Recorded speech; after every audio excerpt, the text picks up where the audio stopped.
l'on entre dans une parenté ou parentèle, l'on adopte la généalogie. Donc c'est tout à fait de bonne foi que des gens qui sont en fait des berbères génétiques pensent qu'ils sont des Arabes en récitant leur généalogie qui les rattache à des grandes tribus arabes de la péninsule arabique. Parce que, comment s'est passé le problème, la question? Nous revenons à la conquête. La conquête de l'Afrique du Nord par les arabo-musulmans. Cette conquête a été rapide. Elle a été rapide, nous en connaissons les causes. Dislocation du monde romain, lutte division de l'Église, les schismes, les hérésies. Dans la partie la plus orientale du Maghreb, la présence des Vandales, les Byzantins qui sont détestés par les Berbères, les Berbères des villes qui sont opposés aux Berbères des campagnes. Donc un monde totalement désuni, et face à ce monde désuni, l'envahisseur, qui lui est porteur d'une religion neuve et excessivement dynamique, va rentrer très facilement. Mais attention, la conquête ne va pas se faire très facilement. Il va y avoir des résistances. Les Berbères vont résister. D'abord, les Byzantins vont résister. Mal. Parce que les Byzantins sont enfermés dans les villes, avec des belles murailles, de belles fortifications, mais ils commettent chaque fois l'erreur de sortir avec leur infanterie en plaine, et ils sont taillés en pièces par les cavaliers venus d'Orient, qui ne sont déjà plus des cavaliers uniquement arabes. La majorité est composée d'Égyptiens, car les Arabes sont déjà minoritaires dans les troupes d'invasion. Donc l'invasion est déjà une invasion qui n'est pas complètement arabe. Les Byzantins se font tailler en pièces, ils vont essayer de revenir, ils reprennent Carthage après l'avoir perdu, etc. Les Berbères eux-mêmes, certains Berbères vont résister. Il est intéressant de voir que vont résister les Berbères qui sont christianisés et qui sont relativement romanisés. En d'autres termes, vont résister les Berbères qui ont perdu leur berbérité. Mais les Berbères non chrétiens, non influencés par Rome, essentiellement ceux de la partie ouest du Maghreb, c'est-à-dire ceux de la vallée de la Moulouya et du Maroc actuel, eux, vont se convertir immédiatement à l'islam. Ce qui va sauver la berbérité. Je ne sais pas si vous me suivez. Les Berbères romanisés et chrétiens vont lutter farouchement, et quand ils seront vaincus, ils se convertiront à l'islam et ils perdront le souvenir de leur berbérité, ils deviendront arabes culturellement, et ils vont se fondre dans le monde civilisationnel arabe, tandis que les Berbères, qui eux étaient restés païens, vont accepter l'islam, et la rapidité de la conversion va sauver la berbérité. Et nous avons aujourd'hui la carte des ensembles berbères qui sont restés homogènes et qui sont restés fortement berbères. C'est la carte de la non-romanisation et de la non-christianisation de l'Afrique du Nord. C'est tout à fait intéressant. Les grands noyaux berbères authentiques sont ceux qui n'ont pas été pénétrés par la romanité. Et c'est un paradoxe que l'on ne s'explique pas. C'est un paradoxe qui est une réalité. Et les Berbères vont lutter ensuite. Les Berbères islamisés vont lutter contre la présence arabe, mais non pas contre l'islam. Et ils vont au contraire adopter toutes les hérésies musulmanes successives. Car pour eux, le fait religieux est secondaire. Je parle de l'ensemble des Berbères à ce moment-là. Le fait religieux, pour ceux qui avaient été chrétiens et pour ceux qui se convertissent à l'islam, n'est tout que secondaire. Seul compte le peuple et l'ethnie.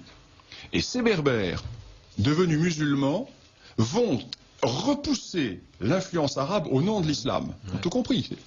Ils vont chaque fois utiliser les schismes qui affaiblissent le monde arabe oriental. Et ils vont toujours être au cœur de ces schismes. Et comme ce sont des guerriers, ils vont souvent être l'élément moteur militaire de ces schismes. Les Fatimides, par exemple. Le schisme fatimide est un schisme qui repose sur les tribus berbères Koutama et qui va consister à la conquête de l'Égypte et de la Palestine par les Berbères. Mais ensuite, ça évoluera. Le kharidjisme, le kharidjisme est un cas d'école. Le kharidjisme est une notion qui est très claire. Que se passe-t-il dès le début de la conquête musulmane, arabe, pardon. Dès le début de la conquête arabe, les Arabes deviennent minoritaires dans le monde musulman. Dès qu'ils sortent d'Arabie, se convertissent à l'islam des non-arabes. Ce qui fait que les Arabes vont créer une aristocratie arabe dominante un ensemble de convertis. Ce qui va tout à fait dans le sens contraire du message égalitaire de l'islam, universaliste et égalitaire. Une sorte d'aristocratie, qui plus est, de deux ou trois tribus d'Arabie. Les nouveaux convertis ne vont pas l'accepter, car pour eux, le commandement du monde musulman ne doit pas revenir à une aristocratie, à une filiation, doit revenir aux meilleurs parmi les musulmans. Et c'est pour échapper à la colonisation arabe que va être développée la doctrine kharidjite, doctrine qui dit que le commandement de la communauté n'est pas héréditaire et doit appartenir par égalité aux meilleurs des musulmans. Les Berbères, notamment ceux du Maroc, qui sont restés ethniquement très fortement berbères, n'acceptent pas d'avoir des gouverneurs venus de Damas ou venus de Bagdad en l'occurrence. Et ils vont, au nom du kharidjisme, se soulever contre les gouverneurs et contre le monde oriental. Et toute l'histoire des Berbères va être une suite d'adhésions aux divers schismes qui vont permettre de repousser la présence arabe. Et au nom de l'islam. Cette constante est tout à fait extraordinaire. Le sentiment ethnique est tellement fort qu'ils vont faire inconsciemment le pari de faire du judo avec la religion dominante. Ils utilisent la religion dominante pour mieux écarter la colonisation arabe. Et ça va marcher. Ça va marcher jusqu'au XIIe, XIIIe siècle. Et l'évolution, tout va changer au XIIe, XIIIe siècle quand les Fatimides se retournent contre ceux qui les avaient mis au pouvoir, c'est-à-dire les royaumes berbères, les principautés berbères d'Afrique du Nord. Pourquoi? Parce que ces principautés berbères d'Afrique du Nord vont se tourner contre les Fatimides, car le pouvoir fatimide du Caire devient un pouvoir qui, à son tour, risque d'oppresser la berbérité. Et quand les Berbères ont ce sentiment, ils vont trahir les Fatimides pour se tourner vers Bagdad. Ce qui fait que les Fatimides, qui sont en lutte contre Bagdad, vont décider de punir les Berbères. Et comment vont-ils les punir? En faisant déferler sur le monde berbère 5 grandes tribus arabes, parmi les plus pillardes et les plus primitives, Beni Solahim, Beni Hilal, Beni Mahil, avec toute leur confédération, et ces tribus vont être envoyées vers l'ouest, terre de conquête. Allez-y. Et c'est à ce moment-là que tout ce qui est arbre fruitier, plantation en Libye, est éliminé. Jusqu'à cette époque, la Libye avait conservé ses vergers, avait conservé. C'est à ce moment-là que la Tunisie devient un désert, la Tunisie qui était un verger. Ces tribus vont transférer en Afrique du Nord l'économie pastorale basée sur sur la chèvre et le mouton, qui était celle des zones les plus déshéritées de l'Arabie. Et ces tribus arrivent. Les Berbères vont les combattre. Les Almohades, les Berbères Almohades, qui sont les Berbères de la montagne et qui ont créé l'empire Almohade, et les autres vont les combattre. Ils vont les repousser. Ils vont les écraser militairement. Dans la région de Sétif, les combats ont lieu dans la région de Sétif. Ces Arabes sont écrasés. Que va-t-il se passer?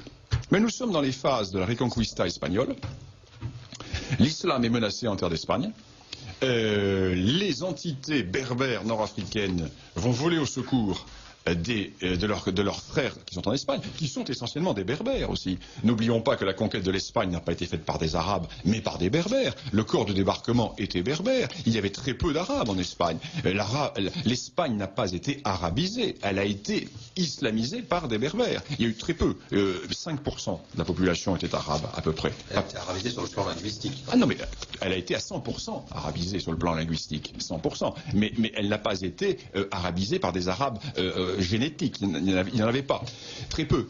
Et ces berbères qui ont besoin de combattants contre la Reconquista chrétienne, vont installer ces unités, ces tribus, qui vont prendre possession de zones entières, notamment la vallée de la Moulouya, les grandes vallées, une partie de l'anti-Atlas et des hauts plateaux.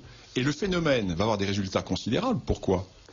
car une partie des tribus nomades berbères qui avaient le même mode de vie que ces tribus arabes vont s'agréger à ces tribus berbères, à ces tribus arabes, pardon.